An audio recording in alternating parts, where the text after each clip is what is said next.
happens. But we'll try to be making this available through the form of a recording. Do you think there's value in being here live, being actually able to listen to the Q&A that will follow?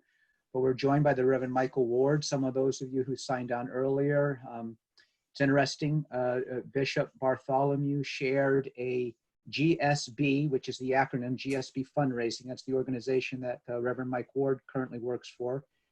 And shared this link with me long ago, and just really appreciated that person's presentation. That's who the speaking head was at that point, that person.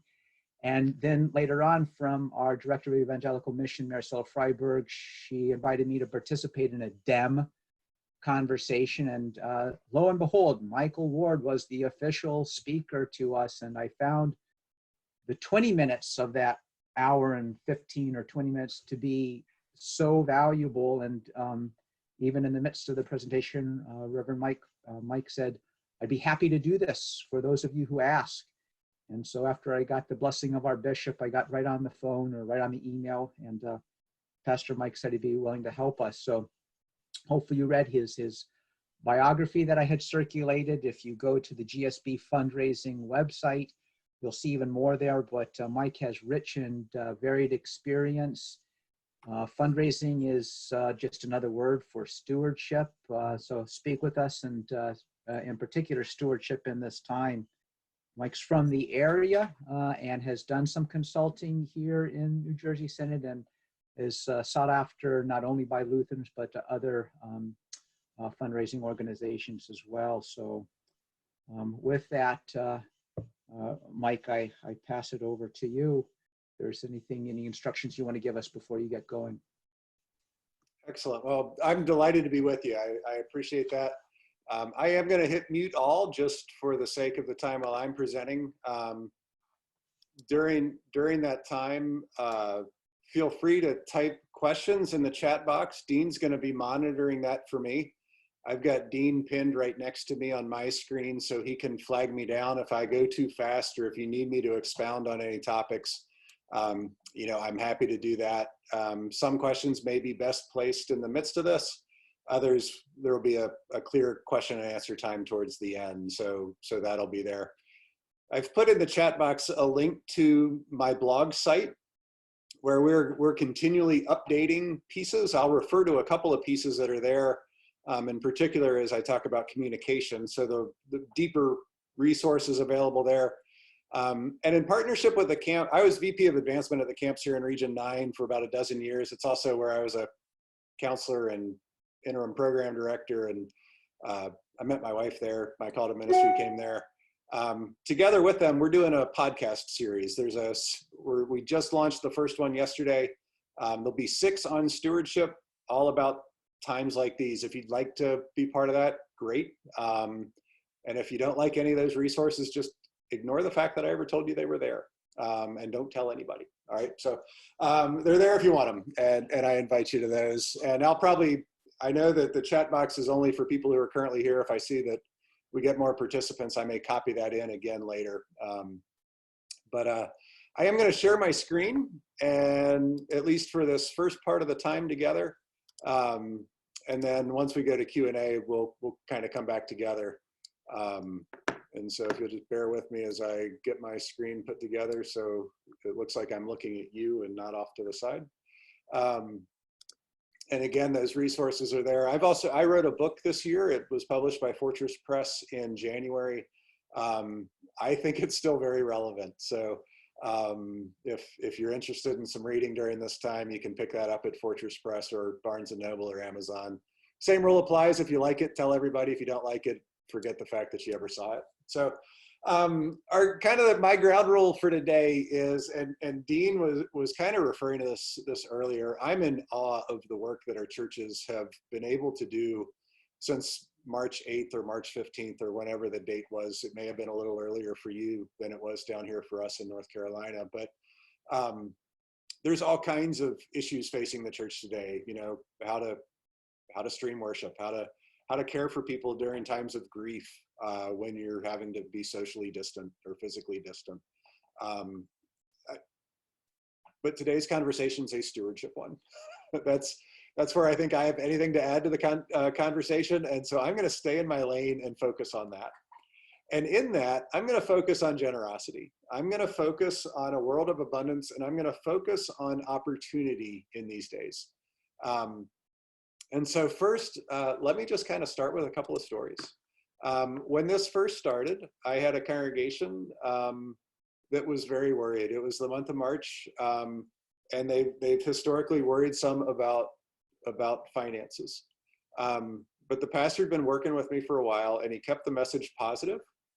And on the 5th Sunday of the month, which March had, they had the largest 5th Sunday offering that they've ever had in the history of the congregation. And they ended up March ahead of revenue versus what they had projected. They've continued that through April. May has started out well. I may tell a little bit more of their story later, but that abundance is there. My own congregation, early on when the ELCA announced their $500 World Hunger Grants to help care for food pantries in neighborhoods, my congregation received that opportunity if we would match $750 towards the $500 offered by the ELCA.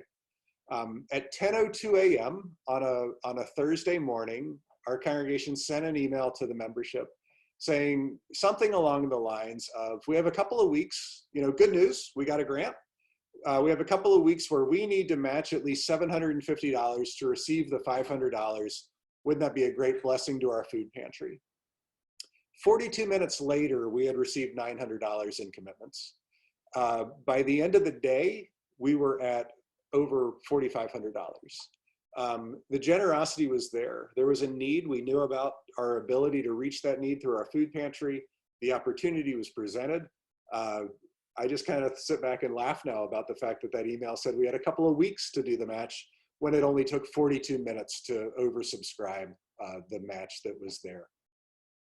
Another pastor, one in North Carolina, called me a couple of weeks ago, and prior to having to shut down in-person worship, they had a new couple that had been coming around the congregation a fair amount. He assumed that in the next new member class, this family would be joining. Well, they called him and said, Pastor, we appreciate the virtual worship we're doing. We still love everything about this congregation.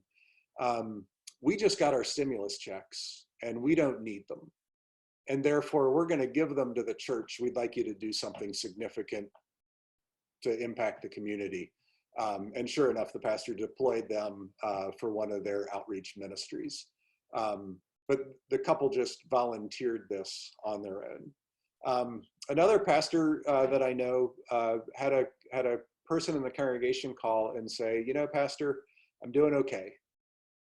I'm going to give you $5,000, and I'd love for some other people to give towards that as well, so that we can create a fund here at the church that will care for the people in our congregation that have been impacted by the coronavirus. And if we can't find people in our congregation, I'm sure we can find people outside our congregation that would need a little help at this time. And sure enough, they subscribed another $5,000 to that. Now I have a $10,000 fund by which they can make a difference in people's lives. These stories of generosity are out there. They're happening all the time. I talked to a pastor earlier today who, he's in Lexington, South Carolina, got a gift from somebody in Aiken, South Carolina, which is about an hour's drive, if I remember correctly, because he interacted with the worship service online and was moved and said, I like what y'all are doing there. Here's a gift. Keep it up. And so generosity is out there. And what we need to do is focus on that generosity that is there so that we can stimulate more of it. Okay. And this is true in all demographics of congregations. This is true in smaller congregations that struggle. This is true in medium-sized congregations. This is true in our larger congregations. And so we need to be sure that when we see generosity, that we cultivate it. And I think by the time I'm done talking today, you'll sort of see how that works. And why is this so critically important? It's important because there are trends that we can learn from in each of the last 5 recessions that we've had. I'm not here to debate whether we're in a recession or we're going to be one. I'm assuming we are, and for the sake of the presentation, let's just go with that. So in each of the 5 recessions since 1980, Protestants have increased the percentage of their income that they give away. That's good news, okay? So in some cases, people have less income, but they continue their giving. In other cases, they see their neighbor in need. All of those stories I told you about were people seeing their neighbor in need and wanting to make a difference in people's lives. We have to cultivate that. Sometimes it just happens. It happens a lot more as we encourage it and cultivate it. In each of those recessions, it began with an initial positive response. Every story I just told you about is part of the initial positive response of this episode, okay? Each of these initial positive responses tends to be followed by a decline. And this is philanthropy as a whole across the country, okay? This isn't just church, this is philanthropy as a whole. The decline always hits the church last, if it hits at all, okay? More good news for us who are church people, all right? So the decline sometimes doesn't hit the church, and it hits the church last. Those of you that joined early know that I have a cat in my lap and a dog now sitting on my feet, both of which are fosters. Animal welfare groups tend to be the first groups to get hurt during a recession, okay? They tend to see the decline first. The church sees it last. We can mitigate that decline based on how well we act during this initial stage. So the better we do at telling those stories of generosity to encourage other generosity, and the more we do to tell impact stories, and I'm going to come to that in just a moment, the more we tell stories of the impact of our ministry, the less likely we are to enter a decline. And if we do enter a decline, it will be later in time. In our firm, we're meeting every Friday morning to kind of talk about what we're hearing, seeing, and feeling is next. We feel that we're still in the initial positive response, that it's probably going to be towards the end of May, that some might start to slip into that decline. That's probably going to last about 3 or 4 months, maybe. We don't know for certain. And then we'll come to a surge, which should be sometime in the fall when we're planning our stewardship drives, which would be great timing if that's what it actually turns out to be. And the surge is major donors trying to help launch us to new levels of service because we've reimagined what is possible.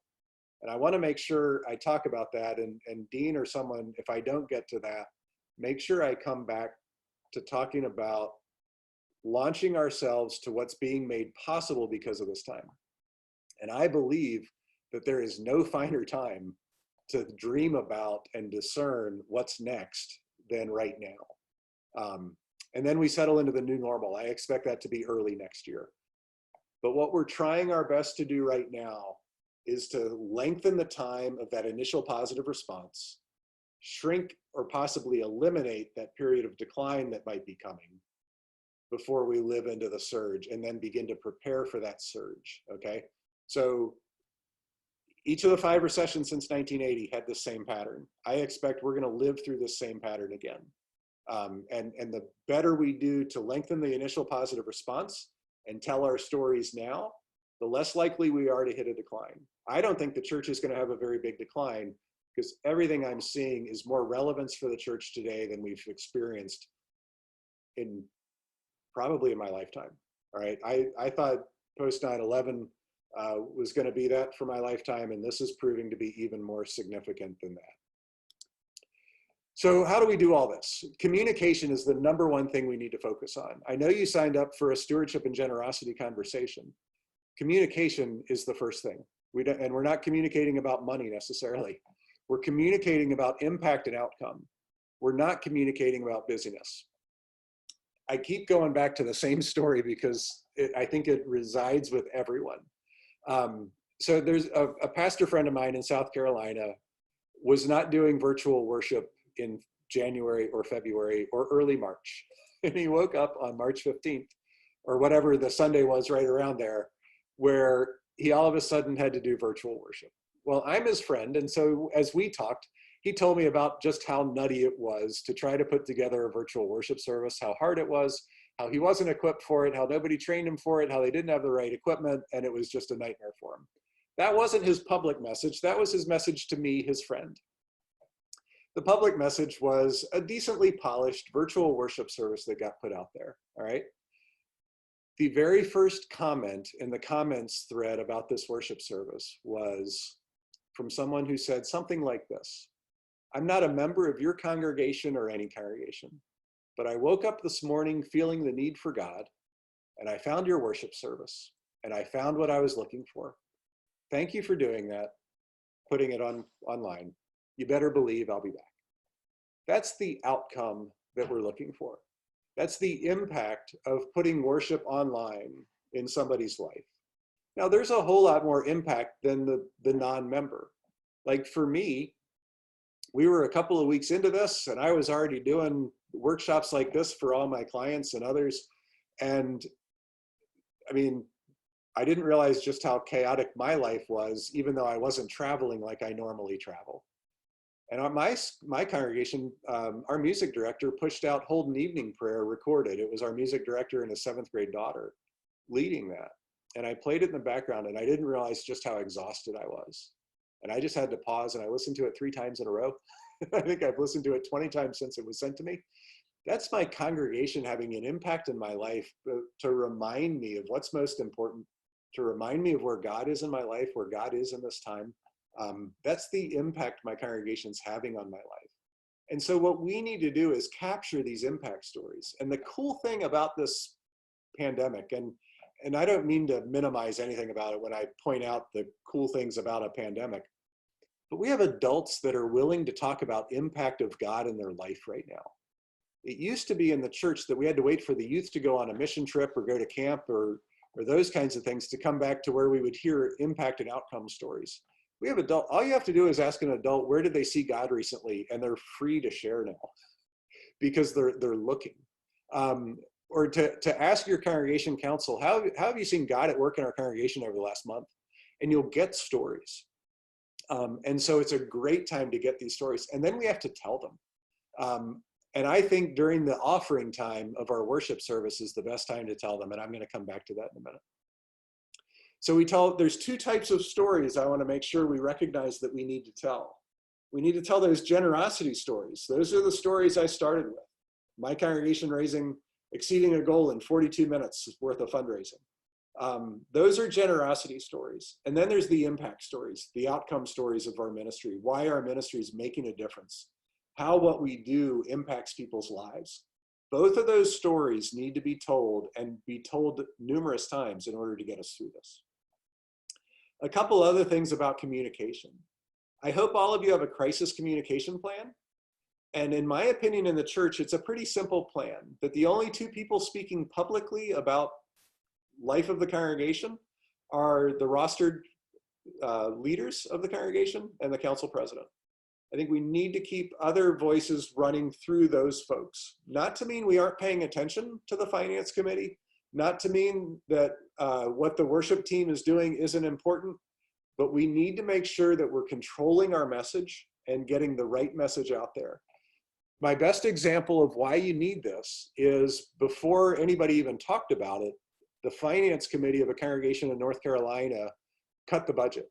Like, you know, we went to physical distancing, and the finance committee decided they were going to cut things out of the budget, and they reported that to the congregation, and immediately giving to the congregation nosedived. Because what the finance committee meant to say to everybody was, we're being really good stewards of your gifts. What they actually said to people was, there's really no ministry happening here, so there's no reason to give, okay? It's not that they meant to do it. It's just the way it came out because of who they are and the way the message was presented. So in times like these, it's critical that we control our message. It's not that we don't listen to the voices of the finance team. It's that we interpret the message in the right way to folks. The other thing is when we communicate, this is something we haven't done a lot of in our churches. We need to create a join me, or better yet, a join us culture when we talk about things. A pastor that I'm working with in the DC area called me and he said something along the lines of, hey, Mike, I'm going to tell my congregation that they should tithe their stimulus checks to the congregation. Isn't that a great idea?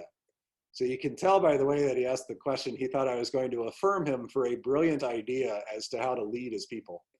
So because this is my personality, I just decided to say, well, I think that's a crappy idea and you better not do it. Mainly, I wanted his attention. But the problem I had with it was the way he presented it to me, and I don't think this is how he would have done it, but the way he presented it to me was, I'm going to tell other people what they should do. And it's not very effective to do that. What is far more effective is to say, hey, congregation, I got a stimulus check. I'm going to tithe it to the church. I hope you'll find ways to be generous with yours as you move forward, right? So rather than telling other people what to do, it's an invitation to join you in something. I said, better yet, why don't you go to your council and say that you're going to tithe your check and invite them to be generous in some way with theirs, perhaps giving the whole thing away. Or perhaps somebody on your council really needs their stimulus check because they're unemployed and they need to feed their family. Well, maybe their generosity with their check is that they get takeout one night to help keep a restaurant worker working while they still feed their family. And so actually this is the route this pastor went. And our goal was that everybody on the council find a way to be generous so that we create some generosity stories to then invite the congregation. And our other hope was that about half the money would stay local with the congregation and half the money would be deployed to ministry partners.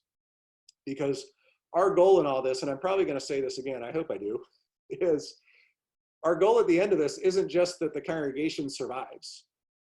Our goal at the end of this is that we do really good ministry along the way and that our ministry partners are there along with us. Because I think it's a very sad world for the future if the only thing that lasts through this pandemic is my local congregation, right? That would be a very sad world for me. The only thing that happened was we survived. I sure hope that we do a lot to help our ministry partners and others in our community and church beyond to do really well. So what we strove to do with the council there, we created a join us culture, and then they invited the congregation to really generate some significant generosity around stimulus checks. But instead, the end of the year, we often send that letter out that says, hey, you ought to give something extra to the church here at the end of the year. Well, no, you shouldn't. You should join me in giving a little something extra to the church here at the end of the year is really the way we ought to do that. How and when? Email, website are critically important. One of the things, and I'm starting to do some analysis, and actually I'll save that for later. We need to communicate through email, through our website, and through direct mail. Direct mail is not dead. The Lilly School of Philanthropy is doing a lot of study right now on direct mail. It's better than it's been in a long time. People have time to read their mail right now. Send people stuff in through the post office. It's very effective. Communication's critical. On my blog site, there's a video about communication to go even deeper than what I just did. Immediate activity I would do if I was a parish pastor today, I'd check in on my top 10 donors. The top 10% of givers in a congregation provide 73% of the revenue. And that is true if you're a small congregation, a medium-sized congregation, or a large congregation. My internship was in the coal mining region of Virginia. We had average worship attendance of 23 people, and 73% of our revenue came from the top 10% of our donors. Okay, we had 3 families that carried most of the giving in the congregation. So check in on the top 10. If your top 10 are in good, solid position where they can keep their giving up, you're gonna have a pretty stable year. Then I would also check in on the council. If the council is gonna be able to continue their giving, then you're probably gonna be okay. And you're gonna get a sense for where people are. If your people have been really drastically affected, and there are communities where I know people have been drastically affected by what's going on. There's other communities that have hardly been affected. And so we need to check in. Now, when we check in, we don't just call and say, hey, it's the pastor, I'm just checking to see that you're gonna be able to give this year. It's a care conversation. And then based on what you've heard, to move into as we continue to move the ministry here forward, just checking to see that you're gonna be able to keep your giving well. And one key piece, never assume somebody needs to cut their giving. If you hear of job loss and other loss, be careful that you give people permission to cut if they need to, but don't just assume they have to, okay? And giving people permission is a way that we can keep shame and guilt out of stewardship, which is a big deal for me, and something I spend a lot of my time working with folks on, is to make sure that we don't inadvertently cause people to feel shame or guilt but we give people permission to be generous in the ways in which they can be. All right. A key thing to do right now, if you haven't done it yet, is analyze your giving from March 15th through today. What I want to look at in that period is who hasn't given during that period of time. I was talking to a client earlier today, and they just did this analysis. It's a larger church, and they have 55 families that have not made a gift of record during that period of time. I think they have about 300 giving families. They're not actually very far behind.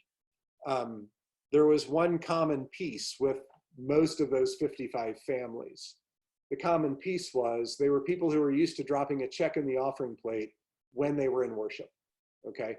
And they were smaller gifts. These 55 people, I think their total giving in that period, I forget it, $5,000 or $6,000. So it's not huge amounts per person, but what's happened is their pattern has been broken. This congregation has not sent a direct mail piece. So they're writing the letter right now. They better be anyway. I'm going to hold them accountable after this call's over. They're writing the letter right now. They're going to mail it to people with a reply envelope to send their gift back, because that's the tactic that has been missing. And that's the group that's been affected. And my hunch is, this isn't a scientific survey. I've only got a couple of examples. My hunch is most of us, the giving that we're missing right now is from people that have been devastated by this pandemic and people whose pattern was to drop a check in the offering plate when they were in worship.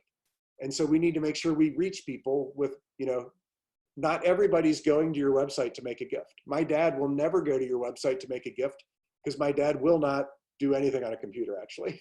So there are still people like that. He's not alone. He's a minority now, but if we want gifts even from those folks, then we need to make sure we reach them in the way that they are willing to give and interested in giving. And direct mail, I said this before, is actually doing very well right now.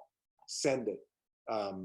Your direct mail piece should tell outcome stories of the ministry, should let people know how generous folks are being, and then it should invite them to make a gift.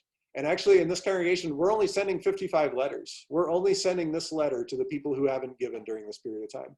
Everybody else is doing fine in their giving, all right? These are the ones we're worried about stimulating a response from. Automatic giving is great, and people are still signing up for it. I really thought that during this pandemic, people would not want to sign up new for automatic giving because I thought they were going to want to keep control. We've done a good job of branding the Vanco and the Tithely apps that people are trusting it.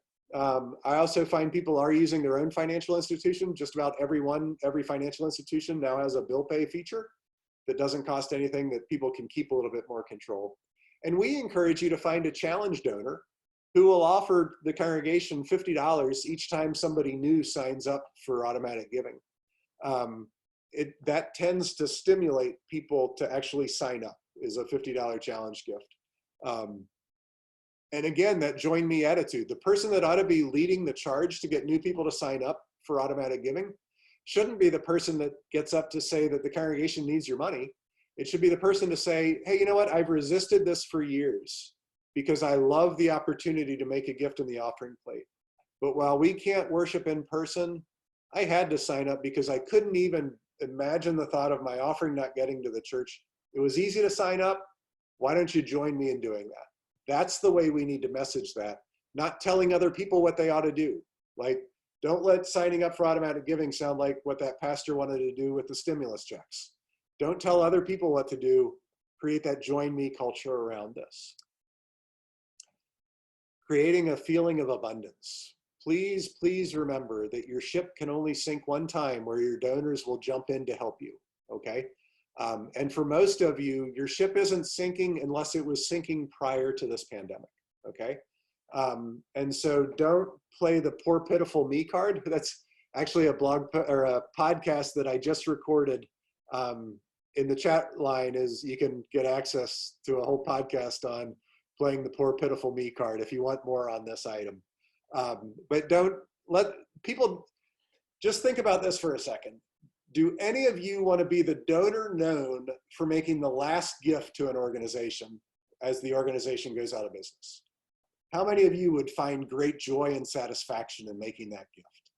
Well, the reality is none of us want to be the last donor to an organization.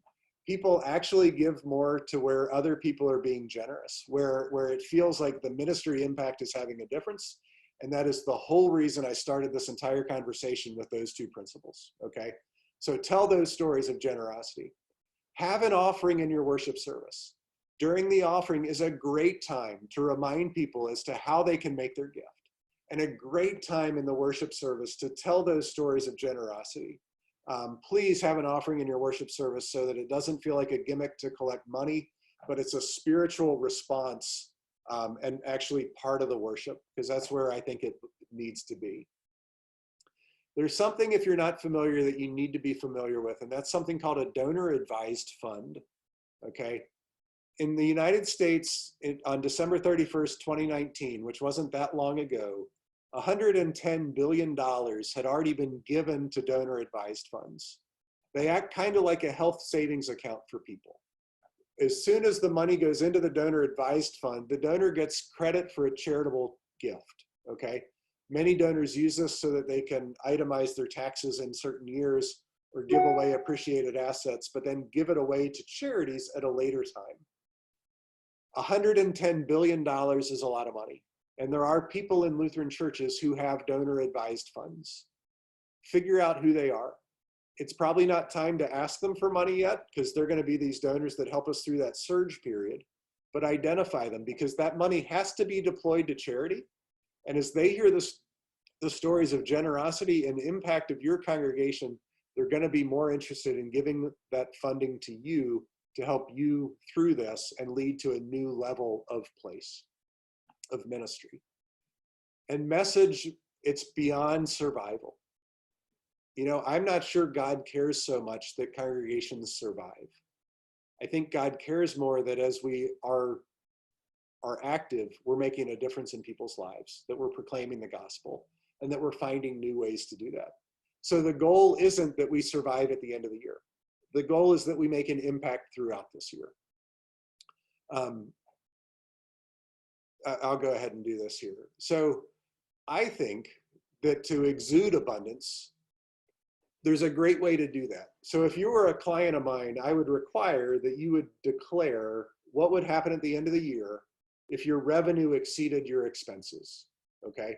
So as a congregation council leadership group, you would be required to say, all right, if we have an extra $10 in revenue that exceeds expenses at the end of the year, it doesn't go into that black accounting hole. We're gonna do this. We're gonna put it in a fund to buy video equipment, or we're gonna give it to our food pantry, or we're gonna give it to the synod as additional mission support, or we're gonna support the camp. I think this year calls for something a little different. I personally believe that we should be doing that every month. So in the month of May, if you need $5,000 of revenue to cover your expenses, I think you should declare that for every dollar over dollar number 5,000, you're going to deploy that to help Crossroads out, or whatever organization you pick. Or you're going to use it to buy better video equipment and lighting so you can do better virtual worship. Or figure something out so that you can begin to deploy the extra money that you might get to ministry that needs to happen now. Like, rather than waiting to the end of the year to see how you did, do it on a monthly basis. And if you happen to fall short here in the month of May, well, the first thing you make up for in the month of June would be that shortfall. Like, you've really lost nothing, all right? But what you've done is you've pointed people to the fact that keeping giving strong in the congregation will result in more ministry happening. And that's what we want to do, all right? And it's not a financial transaction when people make an offering gift. At least I hope it's not. It's about investing to make the kingdom of God expand. And by doing what I just shared, I think you're doing that. So we may need to do more conversation about that. But I hope you do it. And if you do it, you need to call me and let me know how it goes, all right? Because I'd love to feature you in a blog post, and you'll become one of my generosity stories out there, all right? So the CARES Act, I think most of you are familiar with this. The PPP is part of that. I'm not here to tell you if you should have applied for it, you know, or how to apply for it or anything like that. What I'm here to say is, if you did apply for it and you did get it, please don't let this be the first or most significant generosity story that you share with the congregation. Because it's not the government's job to be generous to your congregation, it's the members' job to be generous to your congregations. So I think PPP money should be just maybe one story among a couple that gets shared that you're, that money is coming in okay. The other thing with it, I'm happy to, I know I'm being recorded, so I'm on record saying this, and I'm happy to, I will stand by this. If you get PPP money, I believe it will be unethical for you to finish the year with a surplus, okay? So if the government gave you PPP money, and okay, so here's just the example. A congregation that got $56,000 in PPP money. I asked the pastor, I said, all right, worst case scenario. He's been working with me for a couple years. Stewardship's going very well in this congregation. I said, worst case scenario, how much of that 56,000 do you need? He said, worst case, we think we wouldn't need any more than 21,000 of it. And I said, Jonathan, if you end up anything from, if you end up with $35,000 in the bank additional at the end of the year, then that's unethical. You've got to deploy that money because the government gave that money out through the CARES Act to make a difference in people's lives, to help the economy, to expand your ministry and mission. And we need to do that. So if you got that PPP money, you got to keep people employed. And then if you end up with a surplus, you've got to give it away. I just don't think there's any other ethical way for that. That was not given in order to build your reserves. That was given to make a difference. And we need to do that. Because there's need out there. And if you don't know where it is, call me. I've got plenty of places that I can share with you that have a need. And some of them are even in New Jersey. Anthony's a good friend, and I know he's got some need at the camp. So I think I covered that. I think I've covered everything there. And well, I guess one other point. I mean, the PPP money is given so that those people who have lost their job can know that there's still money at the congregation to keep the ministry strong as they might have to pull back. But it's not given so that everybody just gets to pull back because we're worried about tomorrow. If everybody's worried about tomorrow, read Matthew 6. It addresses that, and I think would be good spiritual activity for us in days like this. If you don't know what it is, just go look it up. It'll be good for you. Quarterly reminders and thank you notes. We're kind of past the point where quarterly reminders should have gone out. If they didn't, they need to go out. But we need to start making these more personal because if somebody just lost their job and we tell somebody they haven't been paying on their pledge, they might get a message that they're not worthy and they might start to feel shame and guilt. So we need to be putting personal notes on these reminders. And we need to thank people for the generosity that they're giving. So if somebody increases their generosity, if somebody used to give you $20 every month and last month they decided to give you $40, thank them for that. Write a note on the quarterly reminder, or better yet, even pick up the phone and call that person. And by the way, that's a true story. I know of a person that said, you know what, I'm worried about my job. I've never been worried about my job before, but I haven't lost it yet. So what I know I can do this month is I can double my giving now. That was in the month of April. He said, May will have troubles of its own. I'll figure out May when it comes, but in April, I can double my giving because there are people already out there that are hurting and we need to make a difference in their lives. So don't send out a transactional receipt. I personally quit giving to organizations that send me a transactional receipt and don't let me know the impact that my gift is making. Because I don't give money to have a financial transaction. I give money to make a difference in people's lives. Improve your thank you. If you're a pastor, I encourage you to call one donor a day and just thank them for their generosity. If you have, and by the way, if you get a new donor in this time, call them. If you get a donor from out of town who engaged your virtual worship service and took the time to make a gift, call that person and thank them and get their story. And then you've got a generosity story to share and you've cultivated the heart of somebody. By the way, Jesus says where your treasure is, your heart will be also. When somebody sends you a gift, it means they want to connect their heart to your ministry. Cultivate that and help expand that so that that's more of what your ministry is about. Tell those stories of impact, evaluate your donors, and say thank you. In the church, we need to increase and improve the ways in which we say thank you. I know a pastor who, when he retired, he decided to make 5 $1,000 gifts to each of the 5 parishes that he served in his career. not a single one of them sent them a thank you note for those gifts. It's just kind of sad. We need to say thank you. People don't owe us money. We need to be grateful for it, and we need to let them know it's an investment in making a difference for the kingdom of God. All right, grow deeper. We've got a couple of programs that we're launching. Stewardship for All Seasons has been around. Beginning a Culture for Generosity is something new that we're doing. You can find more information about that if you want on our website, or email me about that. One shameless plug for my book, Abundance, Creating a Culture of Generosity, Fortress Press. I think it's a great read. And then I told you about the podcast. There's a link to it. Here's the page about it. You can get it anywhere podcasts are. I'm going to be the first 6 weeks. Then they're going to take a little bit of a break from me, and then I'll be back again. I think I'm slated to do about 22 in the next, over the course of a 12-month period of time. So, and they're once a week. So if you want that, that's something new for you. So I'm going to quit sharing my screen. I'm going to bring us back together again. Feel free to use the chat box to put in questions. I don't know if you've been sending any to Dean or not. Somebody wants the Grow Deeper screen back. I'll do that for a moment.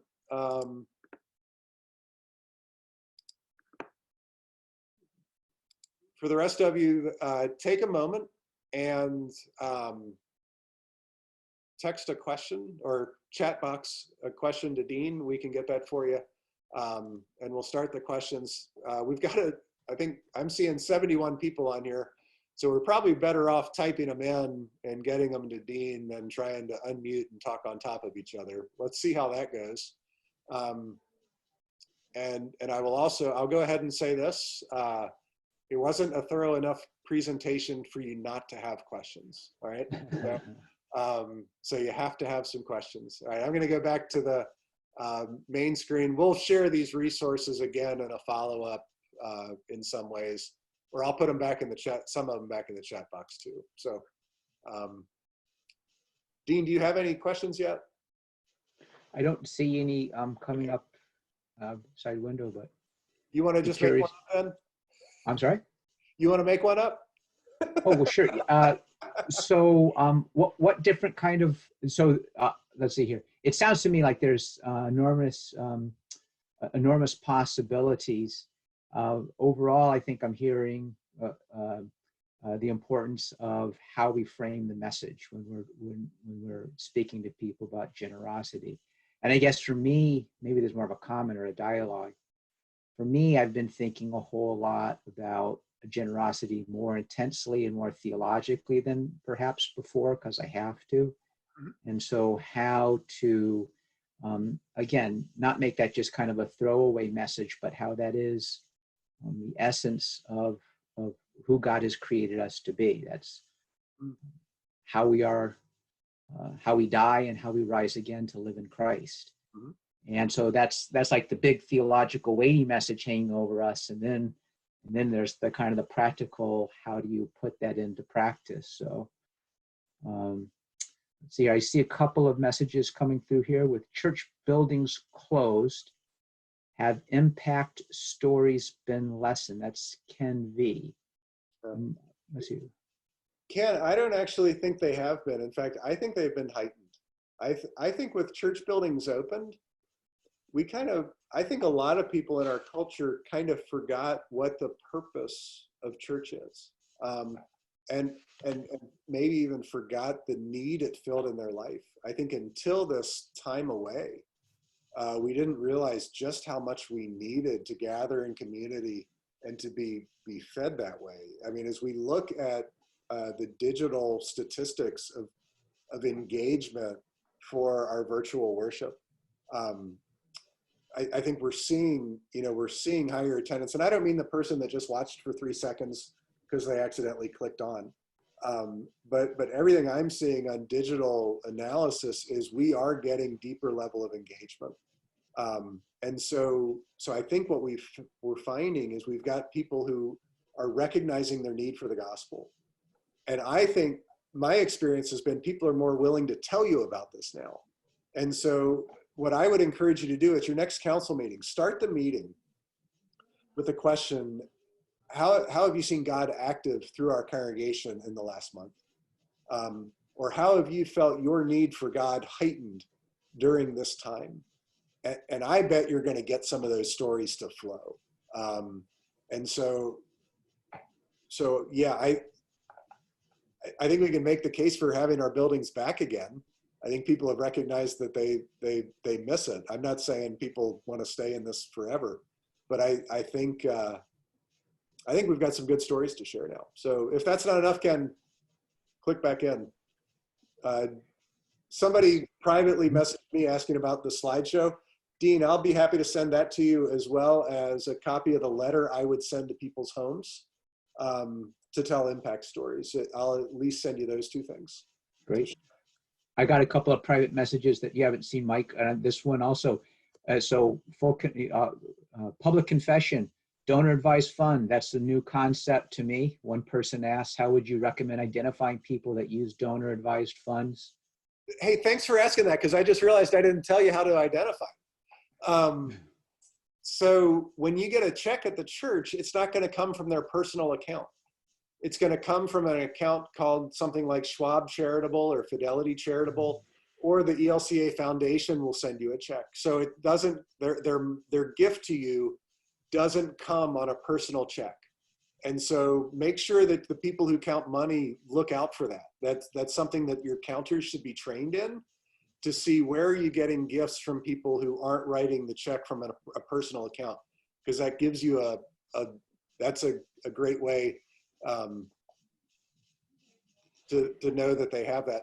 So occasionally you'll get these gifts anonymously, and then you have to do some detective work to figure out who it might have been. But yeah, the check will come from a charitable account. Got another private one here. Actually, it's a comment. Tell Mike I got teary eyed when he told the story about the retired pastor donating to his prior congregation.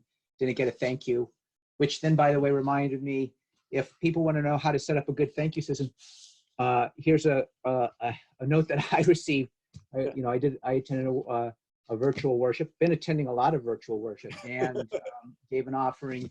So Heidi Link, I don't know if anybody's here from Reformation Lutheran Church of Seacon, but they seem to have a thank you system in place that was a lot better than the one that I oversaw when I was doing congregational ministry not so long ago. That thank you thing is, well, not thank you thing, but having an effective way of getting thanks out to people is so true. Yep. Hey, I just saw a question about workload for pastors, and I understand that workload has not been lessened because we don't have facilities, that it has definitely gone up. So it's not all the pastor's responsibility. And I think we do need to figure out, what do we share out? I do believe that in addition to the pastor, that there should be somebody on the stewardship team that is looking through donor records to see who needs a phone call. So, so there can be that piece. I think I don't want to ever put somebody calling a donor who isn't comfortable with that. So don't invite somebody to start calling donors to thank them if they're uncomfortable making those calls. It will actually leave your donors not feeling that comfortable. So full-time development folks are currently making about 16 calls a day since they're not traveling. And so hence my pastor's making one phone call a day to say thank you. I'll also tell you, it'll be the highlight of your day, because when you call a donor and thank them for their gift to your ministry and mission, it's a beautiful conversation. And so I think it's a way to kind of refresh yourself a little bit. I would rather pastors find somebody else to put the virtual worship service together, simply record the pastor, and then they do the editing and such, so that the pastor is free to do more of the personal communication pieces. If you have people, my rule is I don't ever hire communication people. I hire storytellers. And so if you need a volunteer to be a storyteller, put the job description out there as storyteller, not communicator, because we don't need more people telling us what we're doing. We need to tell the story of what we're doing. And so that's a way to share some of that as well. So no, I'm hoping that we don't just dump on the pastor. A good, highly functioning stewardship team can do a lot of this work. And yeah, keep things in order for a pastor. So Lene, I don't know if I answered all of your question, but yeah, I'm not trying to just add more workload. In particular for the virtual worship, I would love to see that given to people who find joy in that, and that tends not to be your pastors. Sometimes it is, but most of the time, pastors didn't get into IT for a reason, or into video editing for a reason, because their passions are different. And so, yeah, it's a good question. There's a question here from Krista Compton. Can you say more about balancing invitation to generosity with sensitivity to changing economic circumstances? Yeah. You had shared about how you like to stay away from shame and guilt as and so forth. Yeah, that's tough. That's a tough one, and that's one of the primary reasons why I like to have pastors involved in this conversation, because it's very much a pastoral care conversation. There are people already feel shame and guilt around the area of their giving, and we need to make sure we can plow through that. So there's permission giving. So it is, as you have a conversation, to say, it sounds like you're really in a tough place. You know, I'm sorry to hear you've lost your job. Have you thought about what that means for your giving? Is a way to not say to somebody, of course you'll need to stop giving because you don't have any money now, but it gives people permission to say, you know, I'm just not sure what I can do right now, where you can enter that dialogue and say, you know what, there are other people at this congregation who are still doing well and have increased their giving for situations just like yours. So while you navigate this new reality for you right now, I invite you to pull back on your giving as you need to until you come out the other side. I always follow that up with, and I've done this before in my career, to share with people, can you figure out a way that maybe you could be more generous during this time?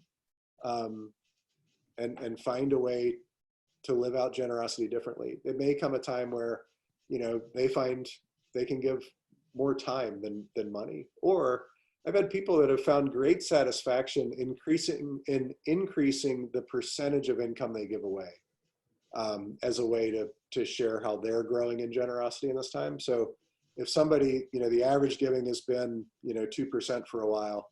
If somebody was giving 2% of their income, maybe now they're invited to increase that to 3 or 4%, yet the overall dollars go way down because they don't have as many dollars. Okay. And so that's another way to maybe do that. That is a very sensitive conversation. But what I'll tell you is, if you don't have the conversation, people feel guilty, and we don't want them feeling guilty. So we need to have the conversation. I've also, though, had somebody have a conversation with somebody who owns a restaurant, who thought sure that this restaurant owner wasn't going to be able to continue to give because, I mean, I think that's the most devastated industry that we've got. But the restaurant owner had a donor advised fund, and therefore said, no, my giving's fine, at least for this year. So don't assume somebody has to stop giving, but we need to be in a position to give permission. So I tried to answer, Dean. I don't know how I did. Yeah, sure. We all have to make our own best assessments and responses given with what we're met with. I see Mike Linderman, a question here. It would have been my question too. I'm not used to getting the donor info from our financial secretary. This is reminiscent of my first call meeting, but that's a whole other story. In any event, what info should I ask for, and how should it be reported to me? Yeah. So I'm sure that as I led this, and I saw another question or two kind of along similar lines, that you could tell my bias is that pastors should have full access to giving information. And that is my bias. And I believe that it's easier to do our work as pastors by knowing that. In Matthew 6:21, Jesus says, where your treasure is, your heart will be also. And I think giving is a matter of the heart, and pastors should be working with people on matters of the heart. There was a question that, wouldn't it seem odd to people that all of a sudden the pastor is calling, thanking them for their giving, when historically the pastor hasn't known that? Would that, you know, raise red flags? Well, It might, and there are some congregations where it is deeply ingrained in the culture that the pastor doesn't know, and it was part of the call conversation, and it, you know, very high anxiety around that. In cases like that, it could be that the pastor just needs to, that financial people need to be very clear that they will tell the pastor when somebody's giving pattern has changed, so that you at least tell the pastor, hey, the Smiths just doubled their giving last month. Not going to tell you what they gave before, not going to tell you what they're giving now, but they doubled their giving. Call them and thank them for that. Or, hey, the Joneses just increased their giving by 10%. Or, you know, the Andersons, there's a Lutheran name for you.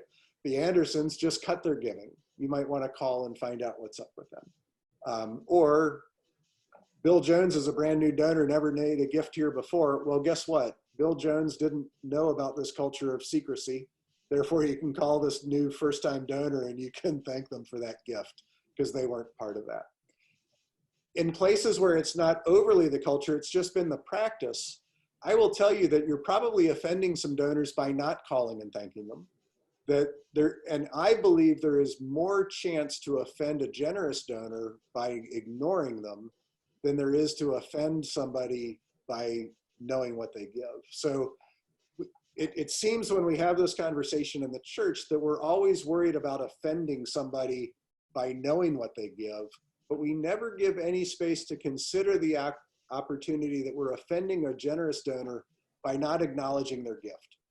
Because every college president in America acknowledges gifts from their generous donors. Every hospital CEO does the same thing.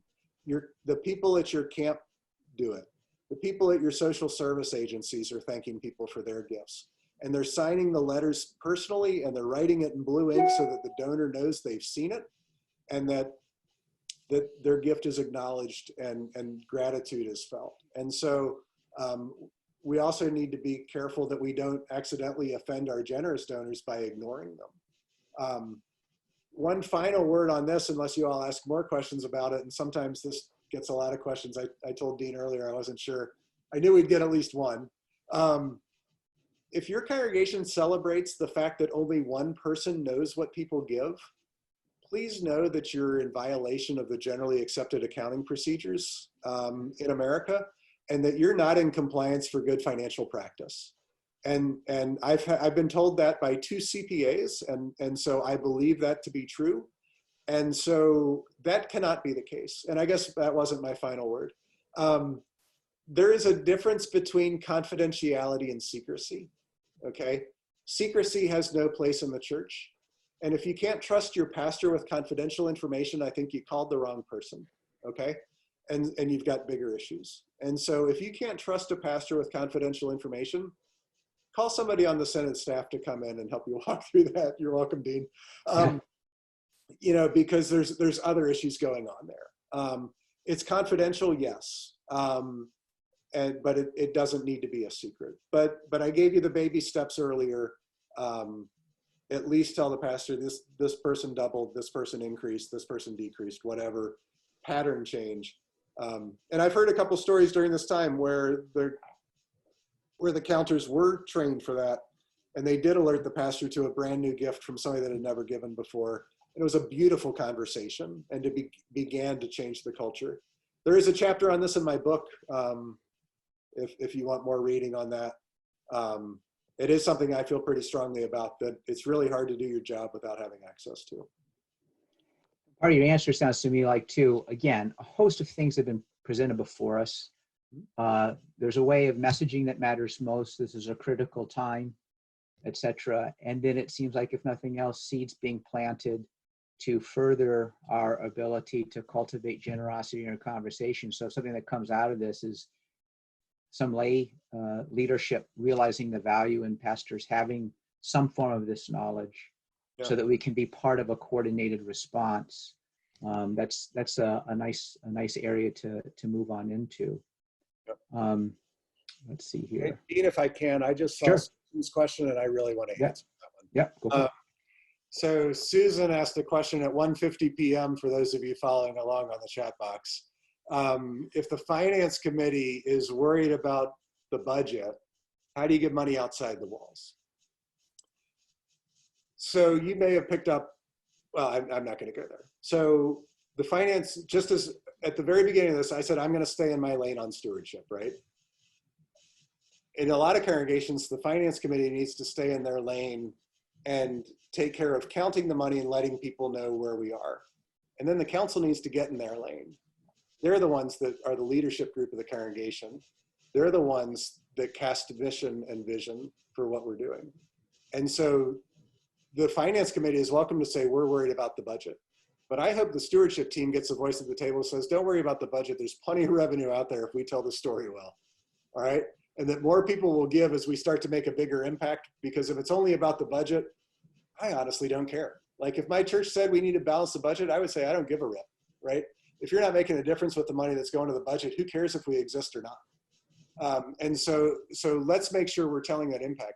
And I'm not, so the scenario I gave with give money away at the end of every month, you're covering the budget every month, but you're living Matthew 6 beautifully. Let tomorrow worry about itself.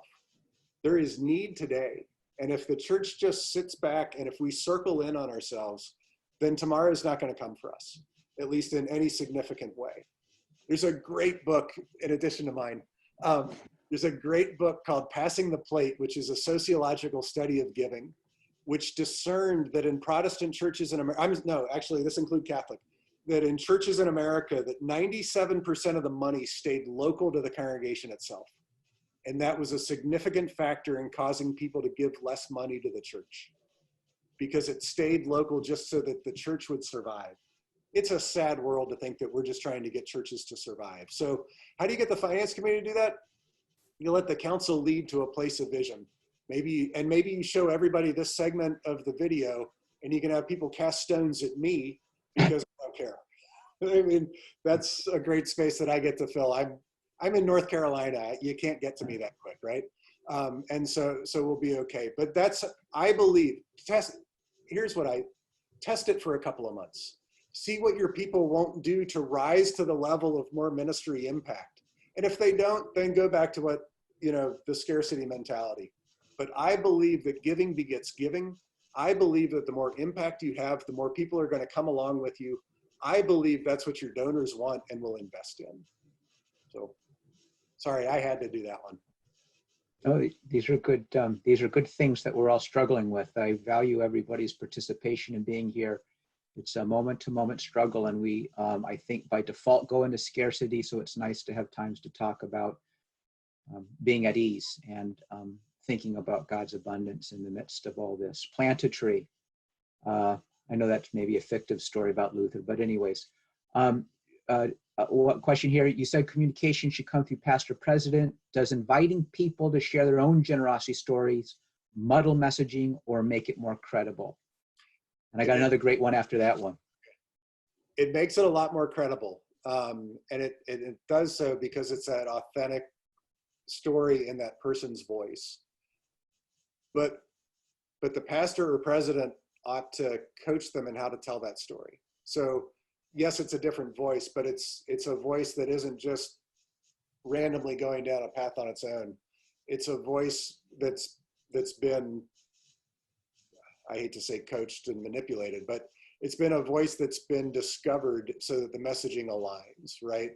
And I think that's a very fair thing to do, to say, hey, Sarah, you've got a great story to tell. Will you tell it?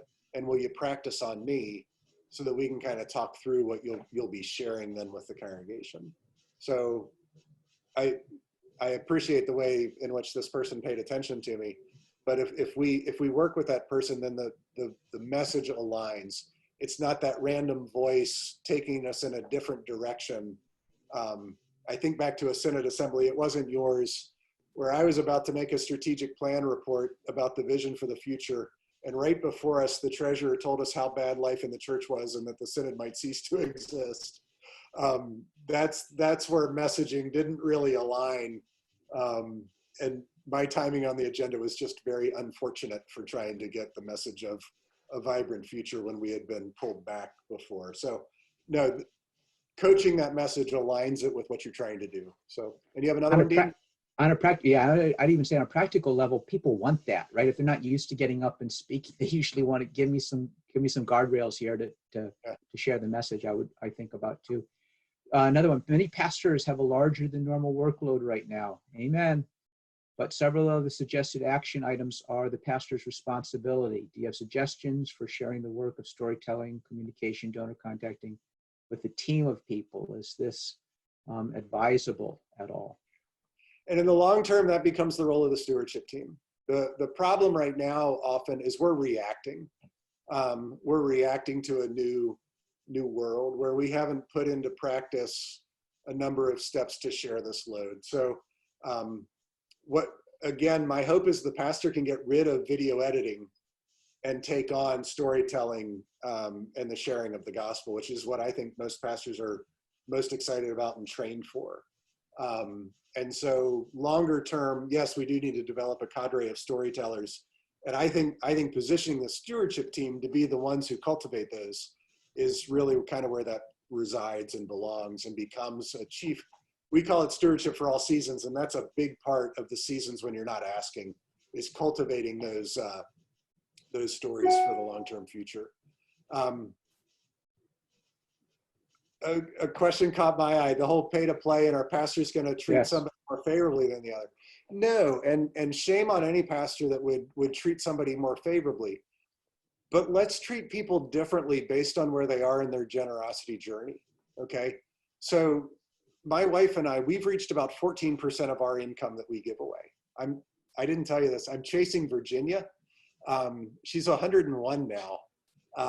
And her husband was a pastor, and in their first call, they weren't giving anywhere near a tithe. And Oh, you're frozen, Mike. Come on back, baby. Uh-oh. I hope you're not stuck with me, gang. Dean, he will try to get back in, so I think we can wait just a couple of minutes. Oh, Zoom does this periodically. He'll come back. Wonderful.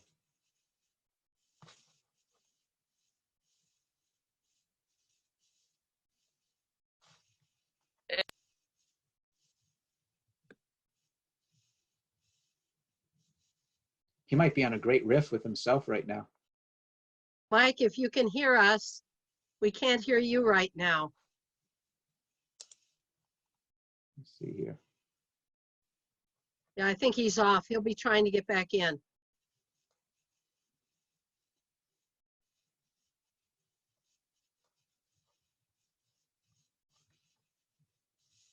Well, my worst nightmare didn't come true, and that was that this was just going to not work at all today. So.